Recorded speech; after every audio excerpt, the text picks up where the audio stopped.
ठीक है। ओके, तो let's start with today's class. बच्चों, आज की जो हमारी क्लास है उसमें हमें क्या क्या कवर करना है, पहले मैं आपको ये बताता हूँ। हम लोगों को तीन तो प्रिंसिपल्स कवर करने हैं, तीन प्रिंसिपल्स हमारे फ्यूल के रह गए। सबसे पहले तो वो करेंगे, उसके बाद हम करेंगे अपने differences between Henri Fayol and Taylor, दो काम। और उसके बाद अगर टाइम बचा तो तीन 1 मार्क का क्वेश्चंस है, वो तीन 1 मार्क का क्वेश्चंस हम खत्म करेंगे आज।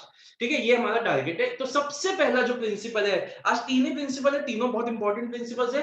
डिटेल में अच्छे से एग्जांपल्स के साथ कराऊंगा। प्लीज नोट्स को कर दीजिए बंद। नंदिनी गए, प्लीज नोट्स को कर दीजिए बंद। कहीं आप साइड बाय साइड पढ़ते रहो कि एक इसको याद तो होएगा नहीं, चलो मैं चेक कर लेती हूँ सर सही से पढ़ा रहे हैं कि नहीं पढ़ा रहे, है ना। चलिए ध्यान दीजिए यहाँ पे। सबसे पहला जो प्रिंसिपल अब आज हम करने जा रहे हैं, इसका नाम है authority and responsibility. Authority and responsibility. इस प्रिंसिपल को मैं आपको तीन एग्जांपल से समझाऊंगा, बढ़िया, बहुत बढ़िया तरीके से। सिर्फ मेरी बातों को सुनना, लिखवाऊंगा भी एग्जांपल्स, चिंता मत करो। ये प्रिंसिपल में दो टर्म्स यूज हुई है, अथॉरिटी एंड रिस्पॉन्सिबिलिटी। तो पहले बात करते हैं इस टर्म की, अथॉरिटी। तो कौन मुझे बताएगा कि अथॉरिटी का क्या मतलब होता है। नोट यार, देखो सबकी शक्लें ना, पता नहीं नीचे क्या देखे जा रहे हैं बुक्स में। कर दो, बंद कर दो, बिल्कुल बंद कर दो बुक, सिर्फ सामने ध्यान दीजिए। केशव अग्रवाल साहब, होमवर्क क्यों नहीं भेजा? हाँ जी केशव जी, और वीडियो भी ऑन करो, होमवर्क क्यों नहीं भेजा? 1 minute sir, I am opening my video. Sir, 1 minute. हाँ ठीक है, ओके। बताइए अथॉरिटी का क्या मतलब होता है, कौन ट्राई करेगा और मुझको बताएगा कि अथॉरिटी का क्या मतलब होता है। बताइए, कोई बता सकता है? अथॉरिटी का आपके हिसाब से कैसे पता चलेगा कि आपके पास अथॉरिटी है? क्या है अथॉरिटी, कौन बताएगा, जल्दी से बताइए। Position of एक power. कौन कौन बोल रहा है, कौन बोल रहा है? आहाना, आहाना बताइए क्या कह रहे हो आप, पोजीशन क्या? Sir, power. Power, power. ठीक है, तो मेरे पास पावर है कि मैंने आप लोगों को ऑर्डर दिया, मैंने आप लोगों को कहा कि आप खड़े हो जाओ, ये हो जाओ, होमवर्क भेजो। लेकिन किसी ने मेरी बात मानी।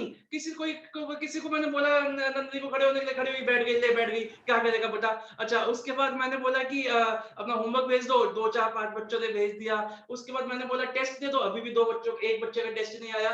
तो ऐसी पावर का क्या है आना, ऐसी पावर का मैंने क्या अचार डाल लिया। नाम के लिए तो तुम मुझे सर बोलते हो, जैसी क्लास खत्म होती है फिर 2 4 वही गालियां देते हो, ये इसकी इसकी उसकी उसकी।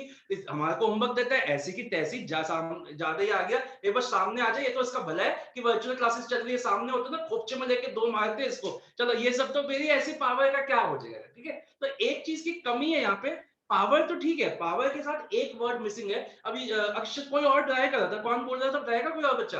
पावर के साथ और कुछ एडिशन या डिलीशन आप करना चाहो तो बताइए, क्या है? कोई और?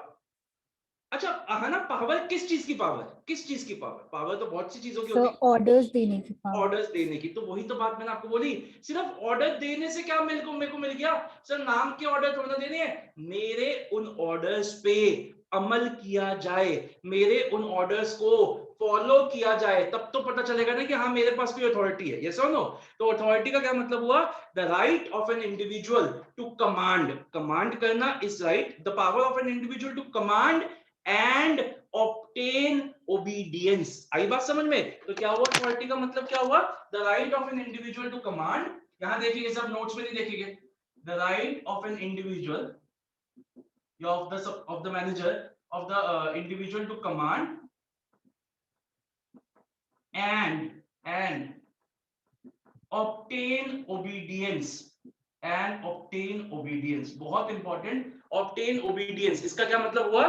कि मेरी उस बात को माना जाए, तब जाके पता चलेगा कि हाँ मेरे पास कुछ पावर है। मैंने कुछ बोला है तो उस बात पे सब लोग उसको फॉलो करें, उसको अमल करें, तब पता चलेगा कि मेरे पास पावर है। तो एक बार जल्दी से डेफिनेशन याद करेंगे।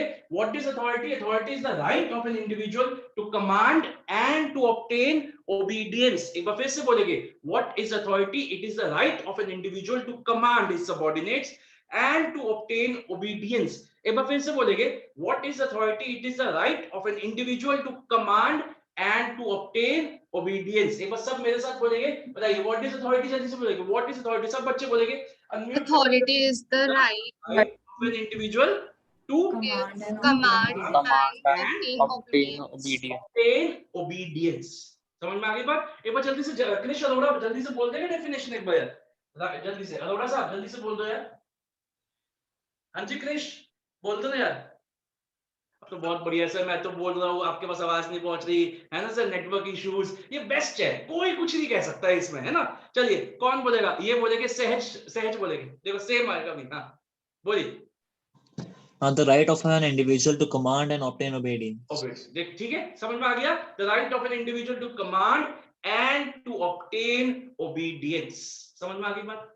आगे चलते हैं, फेयोन ने कहा कि एक पर्सन अपनी लाइफ में या अपने करियर में, अपने जॉब में दो तरीके की अथॉरिटीज को पोर्ट्रे करता है। एक पर्सन के पास दो तरीके की अथॉरिटीज होती है, यहां देखेंगे, एक होती है ऑफिशियल अथॉरिटी, एक होती है पर्सनल अथॉरिटी। बेटा इन दोनों को समझाने के लिए मैं आपको दो तीन एग्जांपल्स दूंगा, ठीक है, दो तीन एग्जांपल्स दूंगा, समझना, आराम से समझना। लेट अस अज्यूम एक ऑर्गेनाइजेशन है जहां पे एक बहुत सीनियर लेवल पे एक मैनेजर काम करता है, एक बहुत सीनियर लेवल पे एक मैनेजर काम करे, ठीक है, और एक जूनियर लेवल का एम्प्लॉय है। इस कॉन्सेप्ट को समझाने के लिए मैं आपको कुछ बता रहा हूं। एक सीनियर लेवल, सीनियर मैनेजर है और एक जूनियर लेवल पे एम्प्लॉय काम करता है, ठीक है। सीनियर मैनेजर जो अपने सबऑर्डिनेट्स को कमांड करता है, कोई ऑर्डर्स देता है, तो वो हम लोगों को मानने पड़ते हैं उसके सबऑर्डिनेट्स को। क्यों? क्योंकि they are bound by him, क्योंकि उसको उनकी बात माननी पड़ेगी। क्यों? क्योंकि वो इस पोजीशन पे बैठा हुआ है, वो इस ओहदे पे बैठा हुआ है कि उसकी अगर बात नहीं मानी जाएगी तो वो आपको निकाल सकता है, आपको पनिश कर सकता है, सब कुछ कर सकता है। तो लोग सीनियर मैनेजर की बात मानते हैं क्योंकि उसकी पोजीशन है, जिस पोजीशन की वजह से हमें उसकी बात माननी पड़ेगी। The subordinates are bound to perform the work given by the senior manager. समझ में आ गई बात? अब मैं चाहता नहीं हूं कि इसकी बात मानना, लेकिन मुझे माननी पड़ेगी क्योंकि वो मेरा बॉस है। ये बात समझ में आई? ऑन द अदर हैंड एक जूनियर लेवल का एम्प्लॉय है, बहुत ही अच्छा बंदा है, बहुत ही एक्सपीरियंस्ड, मतलब एज में बहुत ज्यादा है, बट वो ये नॉलेज, मतलब सॉरी, हो सकता है डिग्री वाइज वो ना हो, डिग्री ना हो, इसलिए वो जूनियर लेवल पे ही रह गए। एज है ज्यादा अच्छी, एज बड़ी है, एक्सपीरियंस बहुत अच्छा है, बहुत पोलाइट है, बहुत रिस्पेक्टफुल है और बहुत अच्छे से लोगों से मतलब बहुत फ्रेंडली है। तो वो अगर किसी को कोई काम देते हैं, मान लो उन्होंने एक काम दिया, साथ अपने एक सबऑर्डिनेट को कुछ काम दिया, तो बाउंड नहीं है वो, उससे अपने नीचे किसी बंदे को काम दिया तो वो बाउंड नहीं है उनका काम करने के लिए, सबऑर्डिनेट नहीं है, मैं कह रहा हूं उनसे नीचे, मतलब उनके लेवल पे उनके कलीग को कोई काम दिया, कोई बाउंड नहीं है, लेकिन तब भी वो उसकी बात को सुनते हैं, उसका काम कर देते हैं। क्यों? क्योंकि उसका पर्सनली, उस इंडिविजुअल की इस तरीके की पर्सनालिटी है कि हम उसको मना नहीं कर पाते, हम उसकी बात रखना चाहते हैं।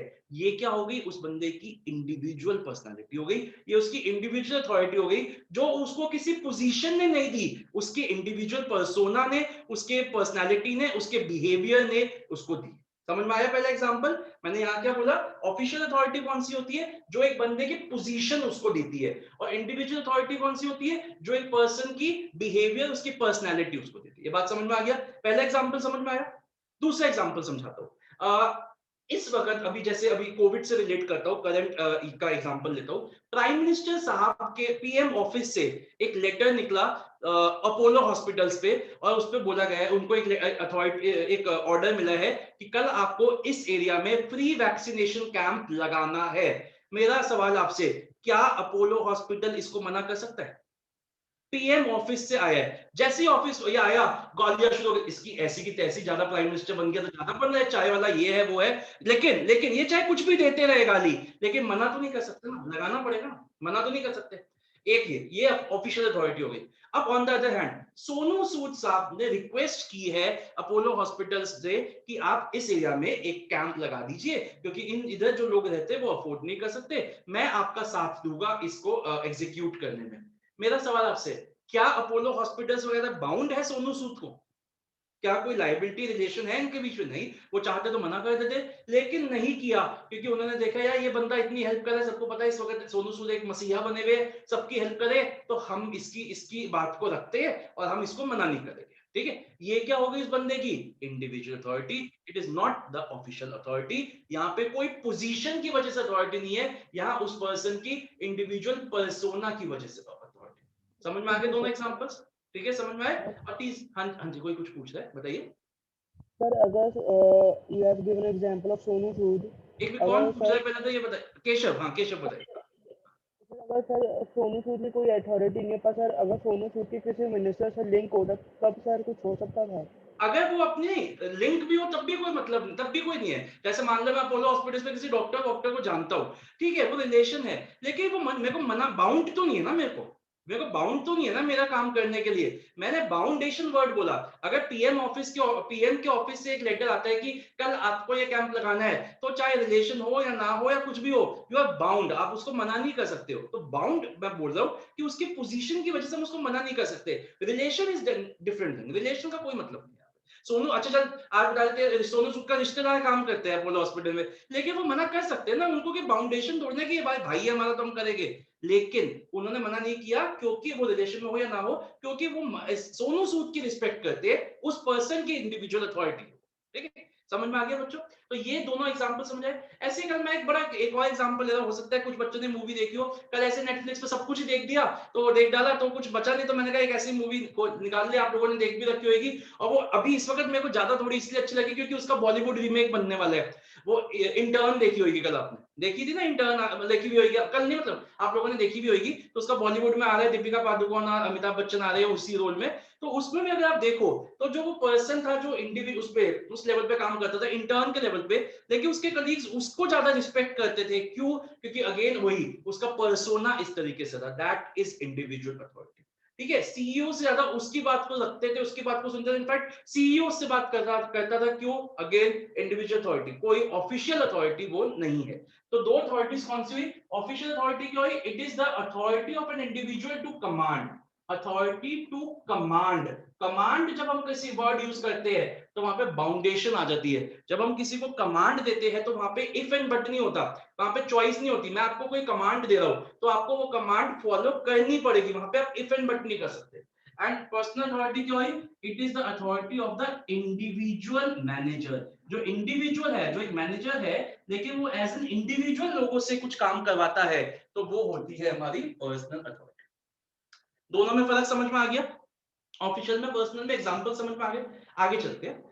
देखो अथॉरिटी का ना मिसयूज बहुत हो सकता है। अब जैसे मान लो आप लोगों ने होमवर्क नहीं किया, मुझे नहीं भेजा, तो मैं अपनी अथॉरिटी का मिसयूज करके मैं आपको सकता है पनिश कर सकता था, मैं आपको कोई दंड दे देता, कोई श्राप दे देता, है ना। लेकिन मैंने ऐसा नहीं किया। ठीक है, क्यों? मैंने आप लोगों से पूछा, आप लोगों ने क्यों नहीं होमवर्क किया, तो किसी का कोई रीजन आया, किसी का कोई रीजन आया। तो अगर आपके लोगों के रीजन वैलिड है तो ठीक है, आपको वार्निंग दी जा सकती है। तो यही इसमें भी फियोल ने भी ये पॉइंट बोला कि मैनेजर के पास राइट है, अगर कोई सबऑर्डिनेट उसकी अथॉरिटी को वो कर रहा है, मतलब उसको फॉलो नहीं करा, तो उसको पनिश करने का राइट है मैनेजर के पास। लेकिन मैनेजर को अपने सबऑर्डिनेट्स को एक चांस देना चाहिए अपने आप को एक्सप्लेन करने का। अगर उनका रीजन वैलिड हो तो उनको वार्निंग दे दीजिए, और अगर उनका रीजन नॉट मतलब इनवैलिड है तो उनको पनिश करिए। 3 पॉइंट समझ में आ गए अथॉरिटी के लिए? पहला डेफिनेशन, दूसरा 2 टाइप्स ऑफ अथॉरिटीज, एंड तीसरा ये वाला पॉइंट कि मिसयूज वाला। 3 पॉइंट समझ में आ गए? अब आते हैं रिस्पॉन्सिबिलिटी के। रिस्पॉन्सिबिलिटी के भी 3 पॉइंट है। मुझे एक लाइन में कौन बताएगा कि रिस्पॉन्सिबिलिटी क्या होता है? एक लाइन में कौन ट्राई करेगा कि रिस्पॉन्सिबिलिटी किस चीज को कहते हैं? What is responsibility? कौन ट्राई करेगा? बताइए एक लाइन में, हिंदी इंग्लिश कुछ भी चलेगा, बताइए रिस्पॉन्सिबिलिटी क्या है। अगर मैं आपको कहूं यू आर रिस्पॉन्सिबल इस चीज के लिए, तो रिस्पॉन्सिबिलिटी का क्या मतलब? जो वर्क असाइंड हो हमें और हमें जो कंप्लीट वर्क करना असाइंड हो। है उसको करना। तो क्या मैं एक लाइन में बोल सकता हूं? क्या मैं बोल सकता हूं एक लाइन में? इट इज अ ऑब्लिगेशन, मजबूरी है आपकी, चाहो या ना चाहो करना पड़ेगा। It is a obligation to perform the work assigned on time. Are you clear with this? It is an obligation to perform the work assigned on time. I repeat, it is an obligation to perform the work assigned on time. तो बच्चों जब किसी person को हम responsibility देते हैं, मैंने आपको किसी कोई काम करने की रिस्पॉन्सिबिलिटी दी, तो क्या मुझे आपको उसके साथ एक और चीज देनी पड़ेगी? वो क्या होता है? अगर मैं आपको रिस्पॉन्सिबिलिटी दे रहा हूँ किसी काम की, तो मुझे आपको वो भी देना पड़ेगा। वो क्या है? What? अथॉरिटी देनी पड़ेगी। और इन दोनों के बीच में क्या होना चाहिए? अथॉरिटी और रिस्पॉन्सिबिलिटी के बीच में क्या होना चाहिए? Balance. बैलेंस। अगर अथॉरिटी ज्यादा हो जाएगी तो क्या होएगा? अगर अथॉरिटी ज्यादा हो जाएगी तो क्या होएगा? मिसयूज। और अगर रिस्पॉन्सिबिलिटी ज्यादा हो गई और अथॉरिटी कम हुई तो क्या होएगा? काम पूरा नहीं होगा। समझ में आ गया?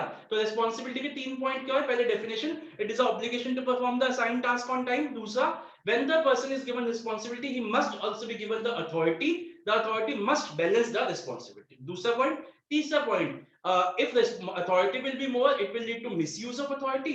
If responsibility will be more, it will make the person ineffective. समझ में आ गया? तो 3 पॉइंट अथॉरिटी के, 3 पॉइंट रिस्पॉन्सिबिलिटी के, क्लियर हो गए? और एक अब इसको एग्जांपल समझाते हैं। तो बेटा इसमें एग्जांपल वही कल भोले वाला लेते हैं। एक बंदा, एक हमारी कंपनी में एम्प्लॉय है भोला, ठीक है, भोला साहब भोलू। अब भोलू जो है वो हमारी कंपनी के सेल्समैन है, ठीक है। तो हमारे फाइनेंस मैनेजर, सॉरी, हमारे मार्केटिंग मैनेजर ने भोलू को एक टास्क दिया कि भोलू जा और अपने जो एक क्लाइंट है हमारा उसके पास जा और उसके पास से ऑर्डर लेके आना है, ठीक है। तो उस और तेरे को जो मैक्सिमम डिस्काउंट देना है वो टू 25% दे दियो, लेकिन मैक्सिमम है, कोशिश करियो कम में ही हो, मैक्सिमम 25% देना पड़े तो दे दियो, बट मेरे को ऑर्डर लेना है। बोला गया। और जो एम्प्लॉय है दूसरा, उसका नाम है चतुर, चतुर एक भोला, ठीक है। अब आपको आजकल पता ही है कि आजकल तो सब कुछ लीगल हो ही गया है, तो भोला एंड चतुर आप समझ रहे हैं, दोनों थोड़ा साथ में एंजॉय करते। तो थोड़ा वो गए, भोला चतुर थोड़ा they have enjoyed, we will not get into the process कि उन्होंने क्या एंजॉयमेंट किया। फाइनली चतुर और भोले के ऐसे करते हुए बोलता है, अब थोड़ा प्यार में ये, तो ऐसे करता हुआ बोलता है, भोले अब काम की बात करते हैं, अब तू बता तू प्रपोजल क्या लाया। तो भोला बोलता है कि देखो जो ऑर्डर आप हमें दोगे, हम उस ऑर्डर पे आपको बेस्ट डील देंगे। तो चतुर बोलता है कि यार ऐसा है, देख सब कुछ साइड में रखते हैं, इमोशंस सब कुछ, सेंटिमेंट सब कुछ साइड में रखते हैं, बिजनेस इफेक्ट नहीं होना चाहिए। मेरी कंपनी तेरे को ऑर्डर दे देगी अगर तू 10% डिस्काउंट हमें ऑफर कर दे जो तूने प्राइस कोट किया है। देखो मेरी बात सुनना, अब भोला गेम खेल गया, देखो नाम का ही भोला ही है, ये भोला नहीं है। भोला अब गेम खेलता है और चतुर को बोलता है, चतुर मैं तुझे 10% डिस्काउंट नहीं दूंगा। आवाज देखो कैसी कर ली, मैं तुझे 15% डिस्काउंट दूंगा, 20 मैं तुझे 25% डिस्काउंट दूंगा। वो चतुर तो खुश, ये लपेट लिया, ये वो सब हो रहा है, जो होता है ये सब हो रहा है। फिर उसने भोले ने अपनी शर्त रखी, ये तो मैं तेरे को दे दूंगा, लेकिन तेरे को मेरे साथ खेलना पड़ेगा रोजाना, ठीक है। तो ये एक उसने शर्त रखी कि तेरे को मेरे साथ खेलना पड़ेगा रोजाना। अब मुझे एक बात बताइए, यहाँ पे जहां पे काम 10% पे आसानी से हो सकता था, वहां भोले ने अपनी पावर का मिसयूज करते हुए कंपनी की तो ले ली, कंपनी को 15% का नुकसान करा दिया, सिर्फ अपने पर्सनल मोटिव को सेटिस्फाई करने के लिए। हम लोग उसमें नहीं जाएंगे वो क्या है, आप लोग समझ रहे हैं, बस इतना काफी है।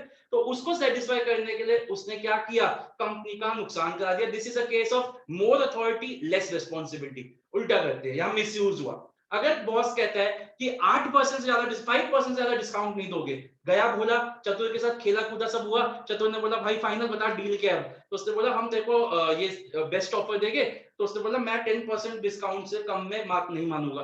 ये बोलता है कि मैं 5% से ज्यादा दूंगा नहीं। तो यहाँ पे क्या होगा, दोनों का ब्रेकअप हो जाएगा, दोनों अपने अपने घर चले जाएंगे और ऑर्डर कंप्लीट नहीं होएगा। गलती यहाँ पे भोले की नहीं है। अगर एक बात बताओ, अगर कोई चीज हमें मार्केट में 10% डिस्काउंट पे मिल रही है तो हम क्यों लेंगे 5% डिस्काउंट पे। तो यहाँ पे इट इज अ केस जहां पे रिस्पॉन्सिबिलिटी ज्यादा थी और अथॉरिटी कम थी। तो अगर अथॉरिटी ज्यादा होगी तो उसका मिसयूज हो जाएगा, और अगर अथॉरिटी कम हो जाएगी तो उसका काम ही पूरा नहीं होगा। समझ में आ गया बच्चों, ठीक है। एग्जाम्पल को रखते हैं साइड में। अब हम 6 पॉइंट्स हैं, मैं बोलूंगा आप सिर्फ सुनेंगे, उसके बाद आपसे मैं लिखवा भी सकता हूं, आपको बताइए। तो पहला पॉइंट अथॉरिटी के 3, फिर रिस्पॉन्सिबिलिटी के 3। तो पहला अथॉरिटी का, it is a right of an individual to command his subordinates. बेटा बिल्कुल ना उसमें चले जाओ, आंखें बंद करके सुनते रहो, एक एक पॉइंट को दिमाग में बिठा लो। दूसरा, there are 2 types of authorities, one is official and one is personal. Official authority is the authority of an individual to command his subordinates. Personal authority is the authority of the individual manager. खत्म। As per fuel, a manager has a right to punish his subordinates for not obeying a legitimate order. Legitimate का मतलब क्या होता है, legal order को ना मानने पे मेरे पास right है आपको पनिश करने का, but only after sufficient opportunity has been given to the subordinates to present their case. मतलब अपना एक मौका दिया जाए अपना पॉइंट रखने का कि आपने हमारी बात क्यों नहीं मानी। रिस्पॉन्सिबिलिटी के 3 point, it is obligation to perform the given task on time, पहला point. whenever a person is given responsibility he must also be given the authority, but both should be balanced. तीसरा point, if authority will be more it will lead to misuse, and if responsibility will be more it will make the person ineffective. Example जो हमें याद करने की जरूरत नहीं है, हिंदी में याद कर लीजिए, बोला बस खत्म। बताइए इतना याद हो गया, समझ में आ गया? 6 पॉइंट्स याद हो गए। ऐसे मैं शॉर्ट बताता हूँ, एक बार सुनना, अभी लिखेगा कोई नहीं। पहली डेफिनेशन अथॉरिटी की, 2 टाइप्स की अथॉरिटी, तीसरा मिसयूज, सॉरी वो सफिशिएंट अपॉर्चुनिटी वाली, तीसरा। चौथा रिस्पांसिबिलिटी डेफिनेशन, पांचवा रिस्पांसिबिलिटी के साथ अथॉरिटी मिलनी चाहिए बैलेंस्ड, और छठा अगर अथॉरिटी ज्यादा हो जाएगी तो मिसयूज, अगर रिस्पांसिबिलिटी ज्यादा हो जाएगी तो इनइफेक्टिवनेस। बताइए हो जाएगा यार? सर हाँ जी बेटा। सर अथॉरिटी का थर्ड पॉइंट बोल दो। अथॉरिटी का थर्ड पॉइंट बोलता हूँ, ठीक है? एक बार तो सारे बोलता हूँ, लास्ट टाइम सारे बोलता हूँ, फिर आप लोग अच्छे से सुनना, याद करना, मैं धीरे धीरे बोलूंगा। पहला point, authority is the right of an individual to command his subordinates and to obtain obedience. ठीक हो गया पहला पॉइंट। दूसरा, there are two types of authorities, one is official, one is personal. The official authority is the authority of the individual manager, authority of the manager to command, and the personal authority is the authority of the individual manager. ठीक है? तीसरा point बहुत ध्यान से सुनना, हिंदी में बताता हूं, पहले वर्ड्स आप अपने हिसाब से चेंज कर सकते हो, हिंदी में बताता हूं फिर इंग्लिश में भी बताऊंगा। एक मैनेजर के पास राइट है कि वो अपने सबऑर्डिनेट को पनिश करे अगर उसकी बात ना मानी जाए, लेकिन मैनेजर को ऐसा करने से पहले अपने सबऑर्डिनेट्स को एक मौका देना चाहिए अपनी बात को सामने रखने का। ये हिंदी में है, इसको इंग्लिश में बोलते हैं, a manager has a right to punish his subordinates for willfully not obeying an order, for willfully not obeying a legalized order, legitimate order, but only after sufficient opportunity has been given to the subordinates to present their case, अपने बात को सामने रखने का मौका मिला है। समझ में आ गया? Responsibility, it is obligation to perform the given task on time. Second point, next मतलब fifth point, whenever the person is given responsibility, he must also be given the authority, and both should be balanced. And lastly, if authority will be more, it will make the person, it will lead to misuse, and if the responsibility will be more, it will make the person ineffective. बताइए हो गया? अच्छे से याद हो गया? कोई दिक्कत तो नहीं है? 6 पॉइंट है। स्टार्ट करते हैं, टाइम अभी, जल्दी से लिखेंगे, जो सबसे पहले लिखेगा अपना हैंड रेस करेगा, जल्दी से।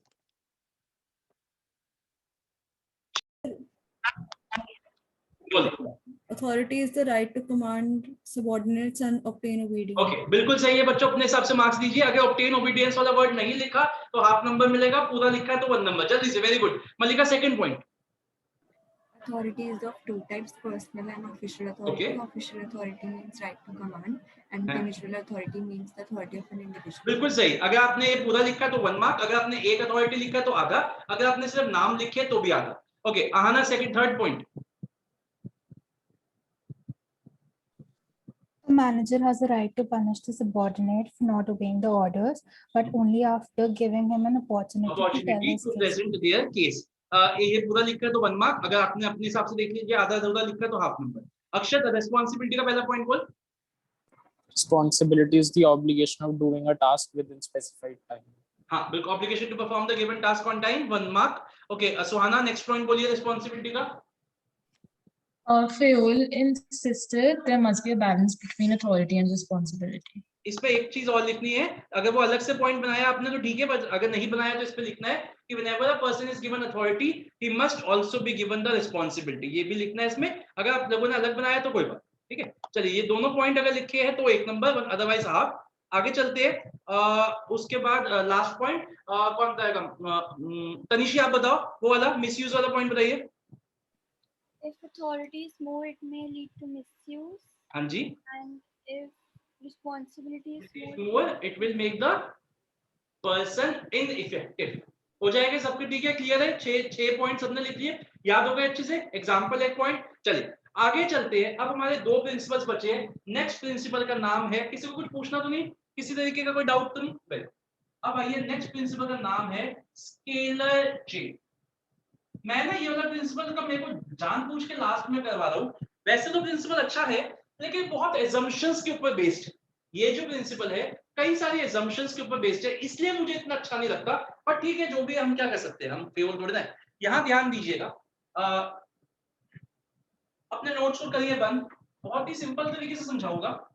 फेवर ने कहा कि अगर, देखो शुरुआत ही अगर से होगी ना, अगर एक ऑर्गेनाइजेशन है, उसमें ये एक ऑर्गेनाइजेशन की हायरार्की है, ये मैनेजमेंट हायरार्की है, उसमें एक यहाँ पे सीईओ बैठे हैं, ठीक है, और लेट अस अज्यूम उसके नीचे 2 डिपार्टमेंट्स हैं। ये है हमारा प्रोडक्शन डिपार्टमेंट और ये है हमारा मार्केटिंग डिपार्टमेंट। और इन दोनों डिपार्टमेंट्स में 5-5 लोग काम करते हैं।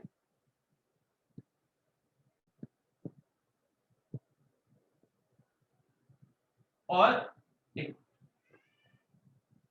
ये एक लेवल मतलब सेम लेवल पे काम करते हैं। सेम लेवल का मतलब क्या हो गया, जो प्रोडक्शन डिपार्टमेंट में इधर है वो मार्केटिंग डिपार्टमेंट में इधर काम कर रहा है, मतलब सेम लेवल पे, सेम उनका सैलरी एक्सेट्रा है। तो अगर मैं इसकी नंबरिंग कर दूं तो A B C D E F G H I J and K. तो उसने बोला कि मान लीजिए ये है हमारे सीईओ, एफ है हमारे सीईओ, ये दो डिपार्टमेंट्स है, ये प्रोडक्शन, ये मार्केटिंग। प्रोडक्शन डिपार्टमेंट में 5 लोग काम करते हैं, मार्केटिंग डिपार्टमेंट में 5 लोग काम करते हैं। मतलब हो सकता है थोड़ा सा टेढ़ा बन गया, आप लोग नहीं बनाओगे, आप लोग बिल्कुल सही बनाओगे, मेरे को थोड़ा सा ऐसा हो सकता है टेढ़ा हो गया। जिस लेवल पे ए है उसी लेवल पे यहाँ पे के है, जिस लेवल पे बी है उसी लेवल पे यहाँ पे जे है। ये ना यहाँ बनना चाहिए था, थोड़ा सा मेरे से गलत बन गया, ठीक है ऐसे। हाँ, तो इस तरीके से उसने बोला कि जिस लेवल पे बी है उस लेवल पे जे है, जिस पे सी है उस पे आई है, ठीक है। इस तरीके से ये बंदे बनाए उन्होंने। तो एक बार तो ऐसा तो अज्यूम करना ही, तो assumptions के ऊपर बेस्ड है। अब उन्होंने क्या बोला, उन्होंने बोला कि अगर ए को काम बात करनी है आई से, अगर ए को बात करनी है आई से, तो ये ऐसे नहीं मुंह उठा के चले जाएगा जैसे हम लोग है, ले लो यहाँ पे आ गया सीधा, ऐसे नहीं आएगा, ऐसे नहीं आएगा। वो बात बताएगा बी को, बी बताएगा सी को, सी बताएगा डी को, डी बताएगा ई को, ई बताएगा एफ को, एफ बताएगा जी को, जी बताएगा एच को, एच बताएगा आई को। ऐसे ही आंसर भी आएगा, आई बताएगा एच को आंसर देगा, ऐसे ऐसे ऐसे ऐसे ऐसे ऐसे, ठीक है। अब आप लोगों के मन में दो डाउट आ रहे हैं। पहला डाउट मेरे को पता है आपके मन में आ रहा है कि सर अगर ए को आई से बी की बुराई करनी है सर, ठीक है ना। अगर ए को आई से सर बी की गालियां ही दे रहे हैं ये दोनों मिलके, देनी है इन दोनों को, तो वो भी बी को बताए कि मैं आई के कान में ये पहुंचाना है कि तू एक नंबर का ये है वो है, तेरी ऐसी की तैसी। ये भी बोले बी के कान में कि आई को ये बात बोलनी है कि तू ये है, तेरा ये B B B B B. बताइए ये होना चाहिए। तो बेटा पहली बात तो ये ध्यान में रखिए कि हम फॉर्मल ऑर्गेनाइजेशन की बात कर रहे हैं, हम चुगली की बातें नहीं कर रहे, हम जनानी वाली बातें नहीं कर रहे यहाँ पे। नो ऑफेंस, ठीक है। हम जनानी मतलब एक वो एक सिनोनिम है कि हम ऐसी चुगलियां नहीं कर रहे यहाँ पे, ठीक है। तो बुरा मत मान लेना कोई। तो हम यहाँ पे ऐसी कोई बातें नहीं कर रहे, ये फॉर्मल बातें हो रही है, काम की बातें हो रही है। तो काम की बातों के लिए ये स्केलर चेन यूज होती है, पहली बात। और जो दूसरा आपके मन में डाउट आ रहा होगा, sir won't this lead to delay in decision making and won't it lead to मतलब डिले, बहुत टाइम नहीं वेस्ट होएगा। बिल्कुल बात सही है आपकी। तो उसके लिए प्योन ने बोला ये ऐसा हमें करना है सिर्फ तब जब नॉर्मल सिचुएशन, कोई इमरजेंसी नहीं है, कोई अर्जेंसी नहीं है, कहीं पहुंचना नहीं है, कहीं कोई ट्रेन नहीं पकड़ना, तब तो ऐसा करना है। लेकिन मान लीजिए कंपनी में लग रही है आग, मान लीजिए यहाँ पे लग रही है आग, इसको इससे कुछ काम है जल्दी से, तो थोड़ी ना ऐसे धीरे धीरे करेगा, नहीं। तो ये क्या कर सकता है, ए को के से बात करनी है तो ए डायरेक्टली के से बात कर सकता है। और इस प्रोसीजर को, इस जो तरीका है, इसको उसने नाम दिया गैंग, यहां लिख देता हूं मैं, गैंग प्लैंक। ये क्या है, ये उसने तरीका दिया, प्योन ने तरीका दिया। क्या तरीका है, अगर इमरजेंसी है, अगर इमरजेंसी है तो दो लोग जो सेम लेवल पे काम करते हैं, सिर्फ वो दो लोग जो सेम लेवल पे काम करते हैं, सिर्फ वो दो लोग जो सेम लेवल पे काम करते हैं, वो आपस में बात कर सकते हैं without following this chain of command.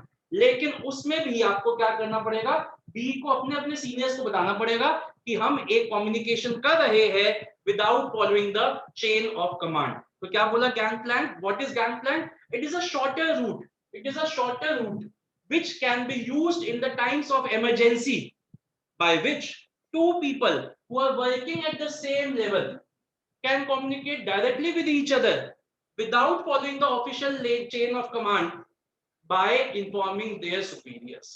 अपने सुपीरियर को बताना है, इमरजेंसी में यूज कर सकते हो, और वही दो लोग जो अब एक लेवल पे काम करते हैं। समझ में आ गई तीन कंडीशंस, दो लोग जो सेम लेवल पे है ओनली ड्यूरिंग इमरजेंसी, एंड तीसरा अपने सुपीरियर्स को बताए बिना नहीं करना। सुपीरियर को यह बताना है कि हम एक चेन ऑफ कमांड ब्रेक कर रहे हैं, इमरजेंसी है, जब सिचुएशन ठीक होगी तो हम सबको बताएं।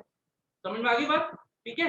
अब आप बोलोगे क्या सर इसका यूज सिर्फ और सिर्फ वो दो लोग कर सकते हैं जो सेम लेवल पे है? तो बच्चों बिल्कुल हाँ, सिर्फ वो दो लोग जो सेम लेवल पे है वो ही इसका यूज कर सकते हैं।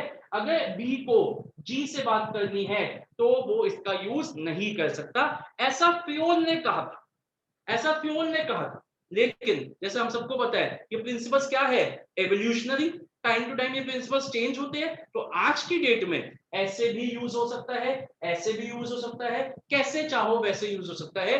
लेकिन अगर 1 मार्क में लिखने को आ जाए गैंगप्लैंग तो आप ये वर्ड यूज करके आओगे only at the same level, लिखने में लिख के आओगे। बट मैं आपको प्रैक्टिकली लाइफ में बता रहा हूं कि आज ये ऐसे डायगोनली भी यूज हो सकता है, होता है, बट वहां पे आप अपने नोट्स में सेम लेवल वर्ड यूज लिख के आओगे।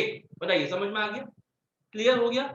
इसमें ना 5-6 लाइनें हैं, मैं बताता हूं आपको, बस प्रिंसिपल यही है, खत्म हो गया यही प्रिंसिपल। क्या प्रिंसिपल है कि वैसे सारी कम्युनिकेशन ऐसे होनी चाहिए, लेकिन अगर ऐसे इमरजेंसी है तो गैंगप्लैंग का यूज कर लो, खत्म का, बस यही प्रिंसिपल। ठीक है, करें शुरू एक एक करके। मैं आपको थोड़ा लंबा प्रिंसिपल है तो मैं एक एक करके आपको बताता हूँ। पहले तो स्केलर चेन की डेफिनेशन क्या है। तो स्केलर चेन की डेफिनेशन हम कहते हैं बेटा स्केलर का मतलब क्या होता है। अगर मैं वैसे तो स्केलर मैथ्स में बड़े अलग अलग मतलब होते हैं, बट इंग्लिश में बात करूं तो स्केलर का मतलब होता है something which can be represented by a number, scale और अ रूलर। तो ये देखो ये है scalar, this is scalar, this is scalar. तो स्केलर चेन का क्या मतलब हुआ, the official lines of command, the official lines of command from the highest to the lowest ranks, the lowest level. The official line of command from the highest or to the lowest level is known as scalar chain. I repeat, the official lines of command from the highest to the lowest levels is known as scalar chain. Peon ने कहा हर organisation में एक chain of command and chain of communication होनी चाहिए जो सबको follow करनी चाहिए। Every organization should have a chain of command and communication which should be followed by all. सबको फॉलो करनी चाहिए, चाहे वो मैनेजर्स हो, चाहे वो सबऑर्डिनेट्स हो, चाहे वो जूनियर हो, चाहे वो सीनियर। तीसरा पॉइंट उन्होंने बोला कि all the communication taking place in the organization should follow the official chains of command. All the communication taking place in the organization should follow the official chain of command. 3 point समझ में आ गए। चौथा point diagram. इस जैसे functional foremanship में diagram के बिना कोई मार्क्स नहीं मिलेंगे, इसमें इस डायग्राम के बिना कोई मार्क्स नहीं। 4th पॉइंट हो गया डायग्राम।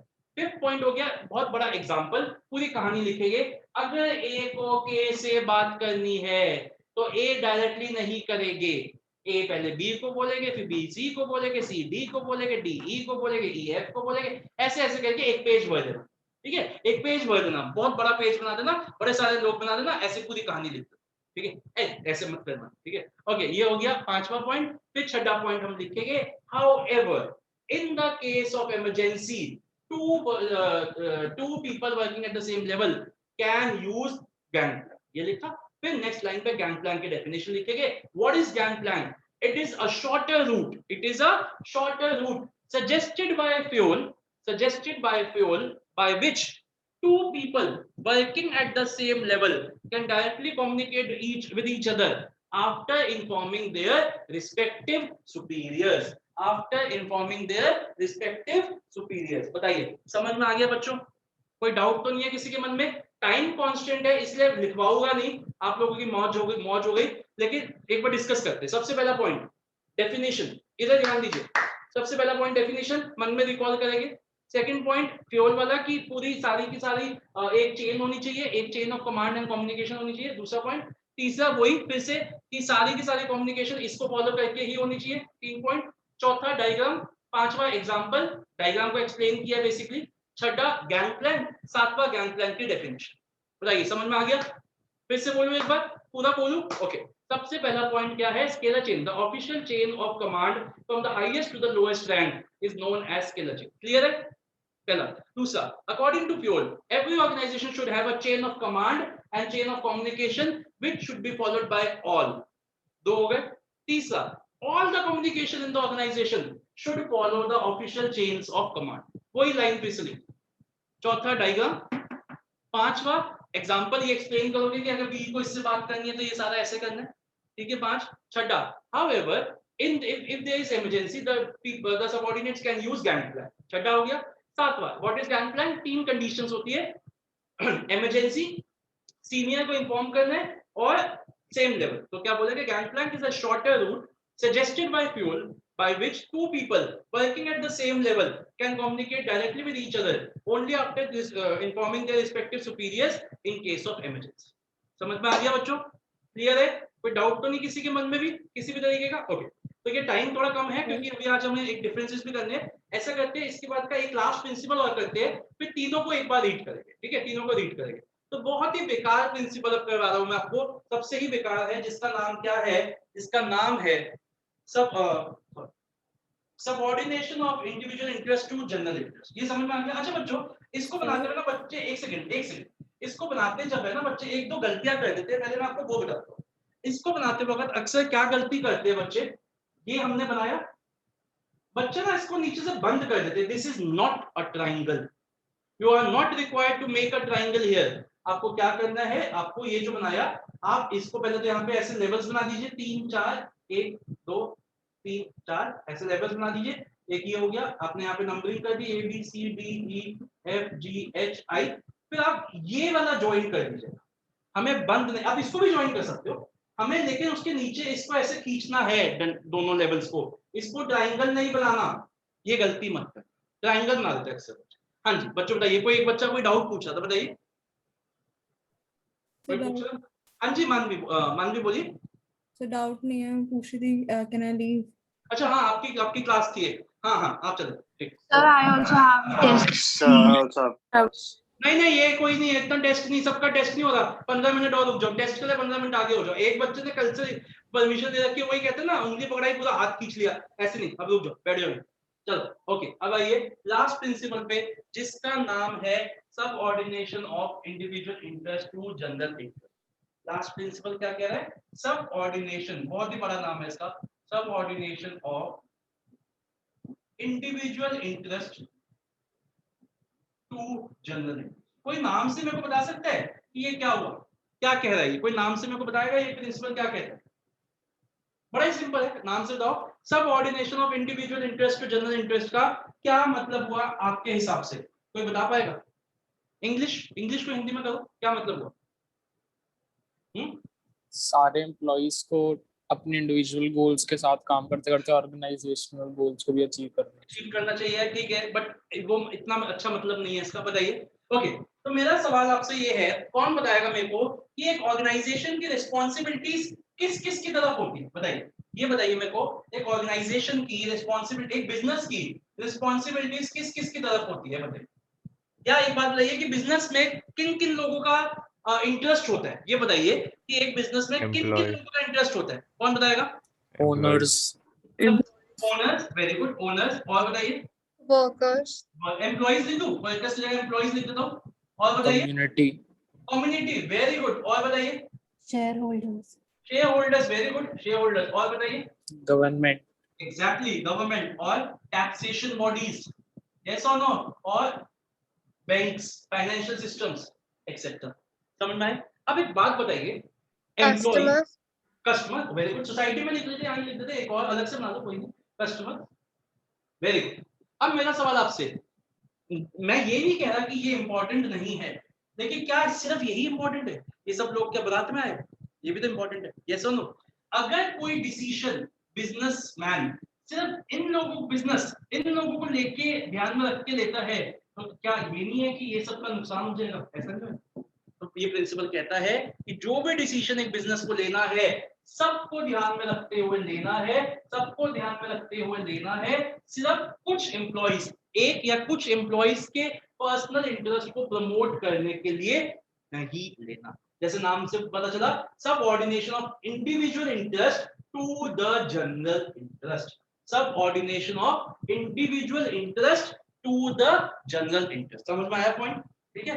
अगर आपसे आज से रिलेट करूं, आजकल जैसे कोविड फैला हुआ है, फार्मास्यूटिकल कंपनीज है जिनकी बेसिस वजह से ही हम बचे हुए हैं, दवाइयां बना रहे हैं, वैक्सीनेशन बना रहे हैं। अगर फार्मास्यूटिकल कंपनीज के एम्प्लॉइज हड़ताल पर चले जाए या मैनेजमेंट के ऊपर प्रेशर डाले कि कंपनी को बंद करिए, थोड़े टाइम के लिए शट डाउन करिए, ये करिए, वो करिए, तो क्या वो और मैनेजमेंट उनके प्रेशर पे आगे घुटने टेक देती है और ऐसा कर देती है, तो क्या वो डिसीजन वाइज होएगा? बिल्कुल भी नहीं। अगर आज की डेट में फार्मास्यूटिकल कंपनीज नहीं चली, कम्युनिटी को नुकसान, गवर्नमेंट जो इसी के भरोसे हमारे कोविड से लड़ रही है वो नुकसान, टैक्स बॉडीज का नुकसान, क्यों? क्योंकि सिर्फ फार्मा से और कुछ ही सेक्टर से ही आज की डेट में रेवेन्यू आ रहा है, इनका नुकसान, बैंक्स का नुकसान, हर एक पूरा का पूरा अगर हम देखें तो पूरी की पूरी जो हमारा कम्युनिटी है उसका नुकसान हो सकता है। तो इसने बोला, प्योर ने बोला कि ऐसा नहीं है कि आप इनकी बात मानी ही नहीं जाएगी, इनकी भी बात मानी जाएगी, बट जो भी डिसीजन लो वो डिसीजन सबको ध्यान में रखते हुए लीजिए, ना सिर्फ कुछ एक या दो एम्प्लॉय के पर्सनल इंटरेस्ट को प्रमोट करने। मतलब एक तरीके से देखा जाए तो मेजॉरिटी ऑलवेज विंस वाली बात है, मेजॉरिटी से डिसीजन को लेना है। समझ में आ गया बच्चों? क्लियर है? ठीक है, विदाउट वेस्टिंग मच टाइम हम इसमें दो ही लाइनों में है प्रिंसिपल ना, तो इसको हम ऐसा करते हैं, ये तीनों प्रिंसिपल को जल्दी से रीड करते हैं और डिफरेंसेस करके आज की क्लास को वाइंड करते हैं। ठीक है, ज्यादा नहीं, 10 मिनट्स और मेरे को दे दीजिए, कुछ बच्चों के एग्जाम्स भी है तो आई अंडरस्टैंड, लीव मत करना क्योंकि फायदा नहीं है इसमें, 10 मोर मिनट्स में हम क्लास को वाइंड अप करते हैं। चल आइए जल्दी से, तो कम टू पेज नंबर, सबसे पहले हम करेंगे आज का authority and responsibility. Come to page number 2.11। वहां पे सबसे पहले मैंने 3 एग्जांपल आज आपको बताया है क्लास में, तीनों को शॉर्ट में, मतलब शॉर्ट में लिख लीजिए, जैसे मैं तो ऐसे लिख लेता हूँ, रिमेंबर द एग्जांपल्स ऑफ, पहला लिखिए senior manager and junior employee. आपको ना क्लास याद आ जाएगी, देखो जब आप पढ़ोगे इसको 2 4 5 महीने बाद तो आपको कुछ चीज भी मिस हो रही होगी दिमाग से, तो आप ये एग्जांपल को याद करोगे तो आपको पूरी क्लास रिकॉल हो जाएगी। तो सबसे पहले एग्जांपल लिखिए, remember the example of senior manager and junior employee first, comma prime minister and Sonu Sood, prime PM and Sonu Sood, and तीसरा द मूवी इंटर्न। आपको ये 3 एग्जांपल्स दिए थे मैंने आज इस पॉइंट को समझाने के लिए। आइए अब शुरू करते हैं। सबसे पहला point, authority, it means the right to give order. अच्छा पहले तो लिखिए लेफ्ट में, पहले पॉइंट के लेफ्ट में लिखिए डेफिनेशन, नेक्स्ट के लेफ्ट में लिखिए टाइप्स ऑफ अथॉरिटीज,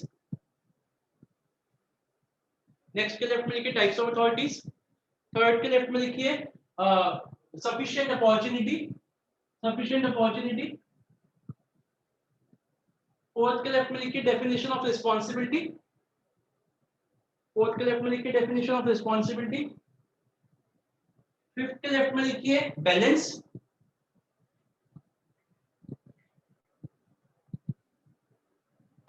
सिक्स्थ के लेफ्ट में लिखिए अथॉरिटी, ऐसे कर लेते लिख लीजिए, अथॉरिटी हाई रिस्पॉन्सिबिलिटी हाई, आपको समझ में आ जाएगा। अथॉरिटी अगर ज्यादा होगी तो क्या होगा, रिस्पॉन्सिबिलिटी ज्यादा होगी तो क्या होगा।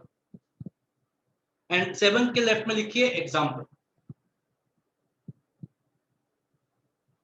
ठीक है, आइए रीड करते हैं। Authority is the right of an person to give orders and obtain obedience. Highlight करिए, 1 मार्कर में बहुत बार पूछा गया है। Next, there are 2 types of authority, official authority and personal authority। ये भी 1 मार्कर में पूछा गया है। official authority is the authority to command, वो हाईलाइट करिए command। personal authority is the authority of the individual manager। तीसरा, इस ये जो तीसरा है ना, तीसरा पॉइंट, इसको पूरे को ना बॉक्स में डालिए। ये पॉइंट बहुत बार एज अ क्वेश्चन आया है, ये एज इट इज आ गया, बिल्कुल एज इट इज आ गया, और फिर पूछा गया है which that is highlighted, principle is highlighted. Okay, तो आइए, a manager has a right to punish his subordinates for willfully not obeying a legitimate order। मैं मानवी गई है, मानवी गुप्ता, और कोई गया तो एक बार देख लेना, मानवी गुप्ता बता के गई है, ठीक है, उसको कुछ कहा not obeying a legitimate का मतलब होता है बच्चों legal order, for but only after sufficient opportunity has been given to a subordinate for presenting his or her case। बहुत बार मिसयूज भी होता है, लेकिन उनको मौका देना चाहिए। भाई जैसे मैं आपको एग्जांपल देता हूँ, आज पुलिस वाले आपको रोक लेते हैं, तो चलो कल से ओपन हो गया, हाँ कल से ओपन हो गया, ऐसा मत करना कि कल ही सब कुछ ओपन है, दुकान है, मॉल सब निकल जाओ बाहर, 7 वाली मोमोज की दुकान पे पहुंच जाओ। भैया सोशल डिस्टेंसिंग को मेंटेन करना है। मैं आपको एग्जांपल देता हूँ, अभी मैं ही कहीं जा रहा था थोड़े दिन पहले, तो मैं अपना गाड़ी में जा रहा था, तो मेरे को पुलिस वाले ने रोका, तो अगर चाहता तो वो मेरा उसी वक्त 2000 का चालान काट सकता था, बट उसने मुझसे पूछा कि भैया क्यों तफरी मार रहे हो, तो मैंने उनको बता दिया कि मेरे को ये दवाई लेने जाना था, मेरे पास उस वक्त, तो मैंने दवाई लेने जा रहा था। कहता भैया कोई प्रूफ है, तो मैंने कहा भैया मेरे पास प्रिस्क्रिप्शन है इस चीज की, मतलब जो वो था, तो मैंने उसको डॉक्टर की प्रिस्क्रिप्शन दिखा दी, तो उसने मेरे को जाने दिया। देखो अगर वो चाहता तो काट सकता था, मैं कुछ नहीं करता। मैं आपको बताऊं एक थोड़ा सा बात करता, थोड़ा मिसयूज भी हुआ था, ये पिछले साल की बात है, बड़ी फनी बात है, आपको शायद मैंने पहले भी बताई थी। हमारे एक सर है, हमारे साथ ही पढ़ाते हैं, प्रभात सर, इको पढ़ाते हैं, आप शायद आप लोग पढ़ते भी हो, उनका पिछले साल 500 रुपए का चालान कटा था, पता है किस चीज का? अपनी बीवी के साथ एक गाड़ी में जाने का, आगे बैठ के। हंसी की बात है, उनका इस चीज का चालान कट गया था और किसी ने सुना नहीं कि आपको सोशल डिस्टेंसिंग करनी चाहिए, गाड़ी में भी अपनी बीवी के साथ, तो उसको पीछे बिठाना था आपको। और आप बिलीव नहीं करोगे, सर ने इसको फेसबुक पर डाल दिया था और इसके कुछ 30,000 या 25,000 शेयर्स हो गए थे। तो सर को भी अपना फोन भी बंद करना पड़ गया था, क्योंकि उनके पास पता नहीं कहां से फोन आए थे, दुबई से, काठमांडू से। एक बार तो हमने डरा दिया, भाई सर बंद कर लो, पता चले कोई ऐसे क्रिमिनल का फोन आ जाए और तुम फंस जाओ। तो सर ने 1-2 दिन फोन बंद रखा, लेकिन उसके बाद भी कुछ नहीं हुआ। हमें तो लग रहा था कि वो पुलिस वाला घर आके 500 की जगह 5,000 रुपए दे जाएगा, कुछ नहीं हुआ। तो मैं क्या कह रहा हूँ कि मिसयूज हुआ, बताओ ये कोई बात हुई यार? सोशल डिस्टेंसिंग आप गाड़ी में बैठ के कर सकते हो बीवी के साथ। सर ने तो 2-4 बातें भी बोल दी, सोशल डिस्टेंसिंग घर में करवा के दिखाना मेरे को इसके साथ। मतलब थोड़ा सा ऐसे पर्सनल भावुक हो गए वो थोड़े से। तो कहने का मतलब ये है कि मिसयूज, किस चीज, अथॉरिटी का मिसयूज कैसे किया पुलिस वाले। और ये रियल है, झूठ नहीं बोल रहा। आप अपने सर से बात भी कर सकते हैं, ठीक है? ओके, आइए, तो ये हो गया, आगे चलते हैं। Responsibility is the obligation to perform the job assigned on time. Pione's definition highlight कर लीजिए। Pion suggested that there must be a balance between authority and responsibility. जैसे ही बैलेंस वर्ड आएगा, आप क्या बना के आओगे? कल 1-2 बच्चों ने होमवर्क में भी बनाया, मुझे बहुत अच्छा लगा। And lastly, giving authority without fixing responsibility may lead to irresponsible use of authority. So an organization should use safeguards. मतलब बेसिकली यही है कि आपका मिसयूज ना हो। और एग्जांपल वही वाला दे रखा है, भोले वाला, कि if a sales manager offers, मैंने डिस्काउंट की बात की थी या उधार की बात है, 60 days. If a salesman requires to offer a credit period of 60 days to negotiate a deal with the buyer, he should not be given the authority to offer a credit period of 100 days. He may misuse the authority. मैंने discount बोला था, यहाँ पे उधार time के, उधार का period की बात। क्लियर है? समझ में आ गया? कोई डाउट तो नहीं किसी के मन में? एग्जाम्पल बनाना मस्ट है। ओके, अब आइए सबऑर्डिनेट नहीं, पहले हम करेंगे, कौन सा बचा है हमारा? Scalar chain. Come to page number 2.14। Scalar chain की डेफिनेशन करते हैं। पहले लिखिए, पहले के लेफ्ट में लिखिए डेफिनेशन, सेकंड पॉइंट के लेफ्ट में लिखिए according to Fayol, second point के लेफ्ट में लिखिए according to Fayol, third point के लेफ्ट में लिखिए all communication,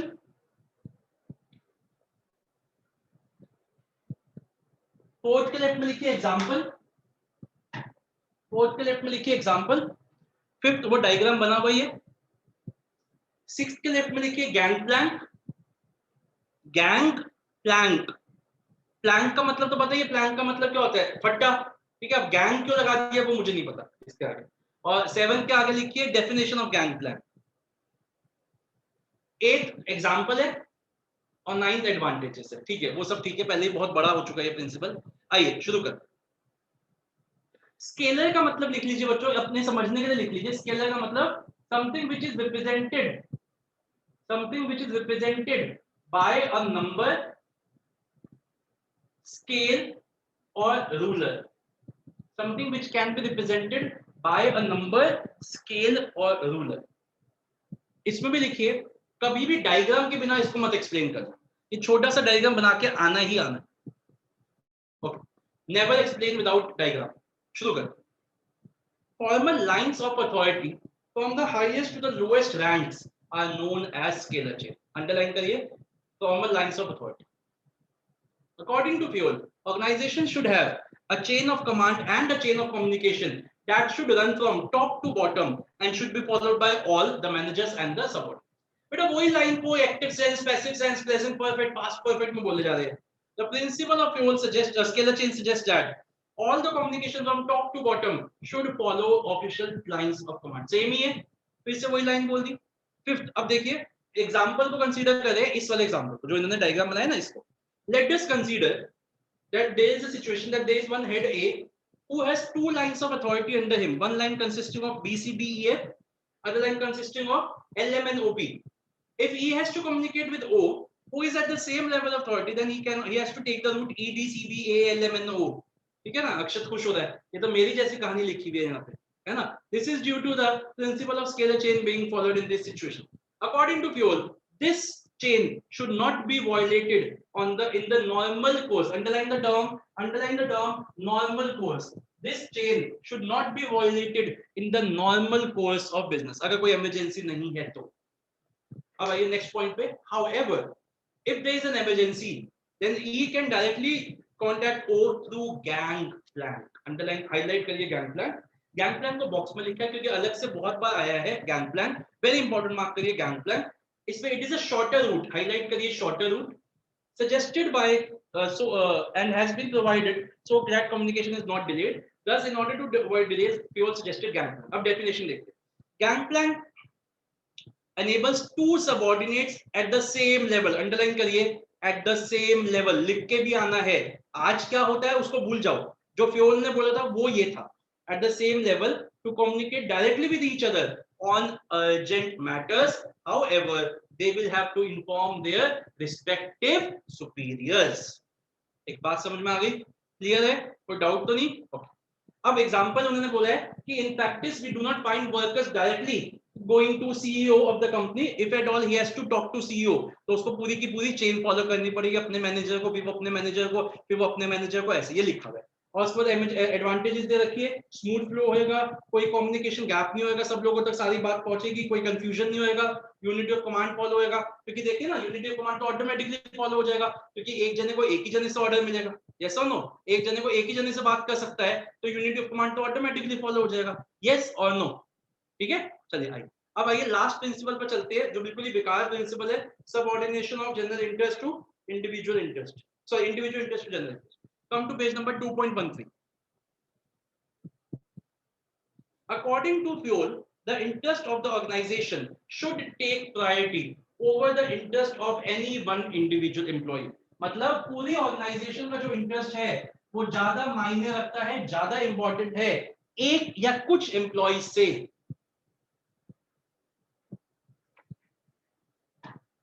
The goal of an organization must not be sacrificed for the promotion of the goals of the employees. जो organisation का गोल है उसको सैक्रिफाइस नहीं करना एक या कुछ लोगों के गोल्स को प्रमोट करने के लिए. एक बार ना लेफ्ट में एक एग्जांपल लिखो. जो मैंने आपको एग्जांपल लिखा था वो एक हिंट लिख लो. Remember the example of employees of pharmaceutical company. Hint लिख लो, आपको याद आ जाएगा. Remember the example of employees of pharmaceutical company asking for leave during Covid. Asking for leaves during Covid. तो आपको ये एग्जांपल याद आ जाएगा.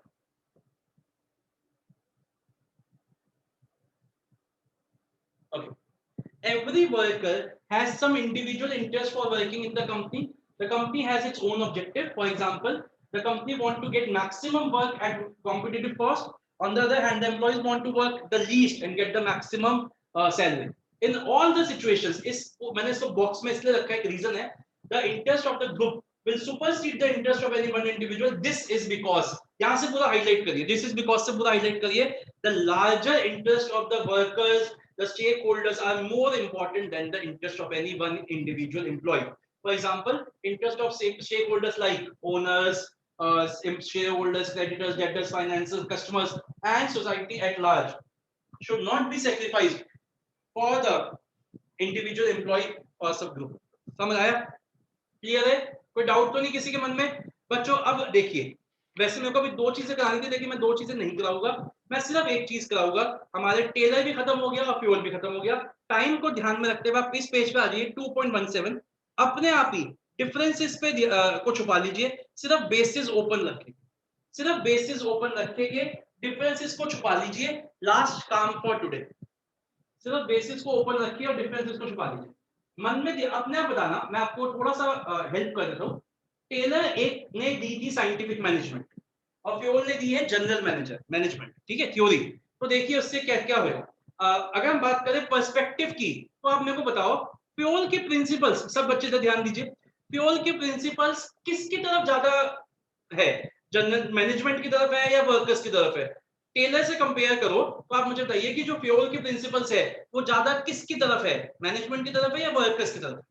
मैनेजमेंट. और टेलर की याद करो तो टेक्निक्स जो थी या प्रिंसिपल्स जो थे वो वर्कर्स की तरफ थे. फैक्ट्री की प्रोडक्टिविटी बढ़ाना चाहते थे. यस और नो? यस और नो? तो अगर पर्सपेक्टिव की बात करें तो फ्यूल का पर्सपेक्टिव क्या है? Top level. एक एक करके हटाते रहो, हाथ को हटाते रहो, देखते रहो. Top level. और फ्यूल का, टेलर का क्या पर्सपेक्टिव था? Shop floor level of factory. बेटा शॉप फ्लोर का क्या मतलब होता है मैं बता रहा हूं. This is not an Indian word.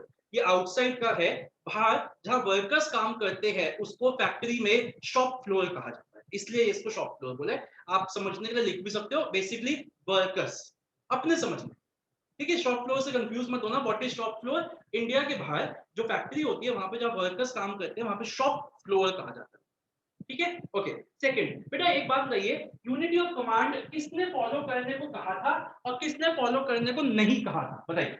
प्योल ने कहा था। प्योल ने कहा था, और टेलर ने क्या उसको कहा था कि फॉलो करना चाहिए या नहीं कहा था फॉलो करना चाहिए? नहीं कहा था। नहीं कहा था उसने, क्योंकि उसने फंक्शनल फोरमैनशिप दी थी। तो फंक्शनल फोरमैनशिप में उसने कहा था कि एक जने को 8 लोगों से ऑर्डर मिलना चाहिए। अब जैसे ही मैंने ये प्रिंसिपल दिया, ये डिफरेंस बनाया, तो केशव ने मुझे बोला सर अब मैं आपको 14 और 5 19 और 7 25 डिफरेंसेस बता सकता हूँ। मैं 26। मैंने कहा भाई क्या हो गया तुझको? तो उसने कहा scalar chain given by Fayol not given by Taylor. Second, remuneration of employee basis given by Fayol not given by Taylor. है केशव, ऐसा दिमाग में तो नहीं आ रहा? एक बात बताइए, क्या ऐसे डिफरेंसेस बनाने ठीक है? ऐसे डिफरेंसेस बनाने चाहिए हमें? तो फिर आपके मन में एक डाउट आ रहा है ऐसे नहीं बनाने चाहिए, तो यूनिटी ऑफ कमांड क्यों बनाया हमने डिफरेंस? कोई बता सकता है यूनिटी ऑफ कमांड डिफरेंस में क्यों लाए? और तो कोई प्रिंसिपल या टेक्निक हम नहीं बना रहे डिफरेंस, कोई बताएगा? आपने क्वेश्चन लिखवाया था एक, आई गेस। नहीं, वो तो सिमिलैरिटी का था बेटा। इसलिए ऐसा कर रहे हैं क्योंकि सिर्फ यही एक प्रिंसिपल है जिसपे दोनों की सोच बिल्कुल अलग है। प्योल ने कहा था यूनिटी ऑफ कमांड होनी चाहिए, टेलर ने कहा था यूनिटी ऑफ कमांड नहीं होनी चाहिए। समझ में आई बात? प्योल ने कहा यूनिटी ऑफ कमांड होनी चाहिए, उसने यूनिटी ऑफ कमांड का प्रिंसिपल भी दिया। टेलर ने अपनी टेक्निक फंक्शनल फोरमैनशिप में यूनिटी ऑफ कमांड को क्या किया था? वॉयलेट किया था। याद आई बात? समझ में आया? इसलिए हमने इसको डिफरेंस बनाया है। ऐसे आप डिफरेंस नहीं बना सकते functional foremanship given by Taylor and not given by Fayol, ये डिफरेंसेस नहीं है, ठीक है। तो सिर्फ यूनिटी ऑफ कमांड ही डिफरेंस बनेगा। तो फ्यूल ने दी थी और टेलर ने नहीं दी थी। तो आइए सेकंड पॉइंट पढ़ते हैं। आइए, Pure insisted on improving the administration by developing unity of command. इधर ध्यान दीजिए सब बच्चे। And Taylor did not feel that it is important as under functional foremanship a worker received orders from 8 superiors. समझ में आ गया? तीसरे पे चलते हैं। बेटा आपको क्या लगता है फंक्शनल फोरमैनशिप हर कंपनी में यूज होती होगी? फंक्शनल फोरमैनशिप सोच के देखिए, नहीं। Discrimination differential piece wait system सब जगह यूज होता होगा? कहीं ना कहीं याद करो डिस्क्रिमिनेट करता था वो वर्कर्स के बीच में, नहीं? यस और नो? तो क्या हम ये बोल सकते हैं कि टेलर्स के जो प्रिंसिपल्स एंड टेक्निक्स है वो डिस्क्रिमिनेटरी इन नेचर है, वो डिस्क्रिमिनेशन करती है, तो कहीं ना कहीं कुछ कंपनीज उनको यूज नहीं करती। लेकिन प्योर के प्रिंसिपल्स ऐसे नहीं है, प्योर के प्रिंसिपल्स हर जगह यूज होते हैं। तो अगर एप्लीकेबिलिटी की बात करें तो किसके यूनिवर्सली एप्लीकेबल है? बताइए आपके हिसाब से किसके यूनिवर्सली एप्लीकेबल है? प्योर के, और टेलर के यूनिवर्सली एप्लीकेबल नहीं, ठीक है। तो आइए लिखते पढ़ते हैं। बेटा ये सब बच्चे वीडियोस ऑन करिए। प्योर के एप्लीकेबल है यूनिवर्सली और टेलर के are applicable in specialised situations. Taylor के आगे अपने समझने के लिए ब्रैकेट में लिख लीजिए for example differential piece wait system functional foremanship are not followed in all the organisations. अपने समझने के लिए लिख लो कि क्यों ऐसा बोल रहे हैं हम, क्योंकि differential piece wait system functional foremanship हर जगह फॉलो नहीं किया जाता, ठीक है। ओके बेटा एक बात बताओ, टेलर जो था उसने साइंटिफिक मैनेजमेंट दी थी, तो उसके प्रिंसिपल्स कैसे बने होंगे? साइंटिफिक मैनेजमेंट है तो उसके प्रिंसिपल्स कैसे बने होंगे? बताइए, सोच के बताइए। साइंटिफिक मैनेजमेंट है तो उसके प्रिंसिपल्स कैसे बनाए होंगे? एक्सपेरिमेंट्स करके। साइंस में एक्सपेरिमेंट्स होते हैं। और जो फ्यूल है उसका जनरल थ्योरी थी, तो उसके प्रिंसिपल्स भी कैसे बन गए? जनरल प्रैक्टिस से। तो उसके प्रिंसिपल्स कैसे बने? फ्यूल के प्रिंसिपल्स बने जनरल प्रैक्टिस से एंड एक्सपीरियंस से, और टेलर के प्रिंसिपल कैसे बने? एक्सपेरिमेंटेशन से। तो आइए जल्दी से देखते हैं। Basis of formation, experience and Taylor के एक्सपेरिमेंटेशन। ओवर अगर फोकस की बात करें तो अभी बताया मैंने आपको, जो टेलर था वो वर्कर्स की प्रोडक्टिविटी बढ़ाना चाहता था, और जो फ्यूल था वो क्या बढ़ाना चाहता था? ओवरऑल एडमिनिस्ट्रेशन इंप्रूव करना चाहता था। तो Fayol wanted to improve the overall administration and Taylor wanted to improve the workers productivity. अगर हम पर्सनालिटी की बात करें तो फ्यूल एक प्रैक्टिशनर था, वो बस एक मतलब एक जनरल प्रैक्टिशनर था। टेलर एक साइंटिस्ट था। वो तो इससे याद हो जाएगा आपको, साइंटिफिक मैनेजमेंट साइंटिस्ट, बस खत्म। एंड लास्टली अगर हम इनकी थ्योरी की बात करें तो टेलर की थ्योरी का नाम था साइंटिफिक मैनेजमेंट थ्योरी, प्योर की थ्योरी का कोई नाम नहीं, इसलिए जनरल थ्योरी। इसलिए बच्चों अब इनको याद करने का बहुत ही बढ़िया मैंने स्लैंग बनाया है, बड़ा फनी सा। सबका फर्स्ट लेटर को अल्फाबेट को अंडरलाइन कर दीजिए, सबके अल्फाबेट को अंडरलाइन कर दीजिए। सीक्वेंस थोड़ा ऊपर नीचे हो सकता है। पाकिस्तान ने यूएई पे बॉम्ब फोड़ा, सबका फर्स्ट लेटर आपका आ गया, ठीक है। पाकिस्तान ने यूएई पे बॉम्ब फोड़ा, पी से पर्सपेक्टिव, यू से यूनिटी ऑफ कमांड, ए से एप्लीकेबिलिटी, ई से एक्सप्रेशन, दूसरे पी से क्या है हमारा पर्सनालिटी, बी से बेसिस ऑफ फॉर्मेशन, और एफ से क्या है फंक्शनल, सॉरी एफ से क्या है कौन सा रह गया इसमें, सारे हो गए, एफ से कौन से फोकस। चलिए जल्दी से भाई लिख लीजिए बस लैंग। ओके बच्चों, ये जल्दी से लिखिए। एक सेकंड बस, एक चीज मेरे को पूछनी है आपसे। मैंने जब आपको फंक्शनल फोरमैनशिप कराया था, एक बार फंक्शनल फोरमैनशिप पे आ जाइए, उस पे मैंने आपको लिखवाया था that this technique is a violation of unity of command. लिखवाई है ये बात मैंने आपको, देखना जरा, that this technique is a violation of unity of command and extension of division of work. ये लिखवाया था मैंने? नहीं, तो एक बात लिख लीजिए वहां पे, फंक्शनल फोरमैनशिप टेक्निक जो है, अब आपको मैंने इसलिए नहीं लिखवाया था तब क्योंकि जब फ्योल के प्रिंसिपल्स नहीं हुए थे। फंक्शनल फोरमैनशिप अब आप सोच के देखिए, यूनिटी ऑफ कमांड को वायलेट नहीं करा, functional foremanship unity of command को वायलेट करा है कि नहीं करा, सोच के बताइए। क्योंकि यूनिटी ऑफ कमांड क्या कहता है कि एक जने को 1 से ऑर्डर मिलने चाहिए, और फंक्शनल फोरमैनशिप में एक जने को कितने से ऑर्डर मिल रहे थे, 8 से, तो इसका मतलब वायलेशन है। तो लिखिए it is violation of unity of command, violation of unity of command. और एक बात बताइए, फ्योल के किस प्रिंसिपल को फंक्शनल फोरमैनशिप एक्सटेंड करा है, फ्योल के किस प्रिंसिपल को फंक्शनल फोरमैनशिप एक्सटेंड करा है, किस प्रिंसिपल को एक्सटेंड करा है फंक्शनल फोरमैनशिप, सोच के बताइए। हाँ, division of work. Division of work. Division of work क्या कहता है, काम को बांटिए, तो फंक्शनल फोरमैनशिप में ने एक जने के काम को 8 लोगों में बांट दिया। तो ये 1 मार्क का क्वेश्चन है 2। Functional foremanship is an extension of division of work and violation of unity of command. समझ में आया? अब रुक जाइए, अब बुक को करिए बंद।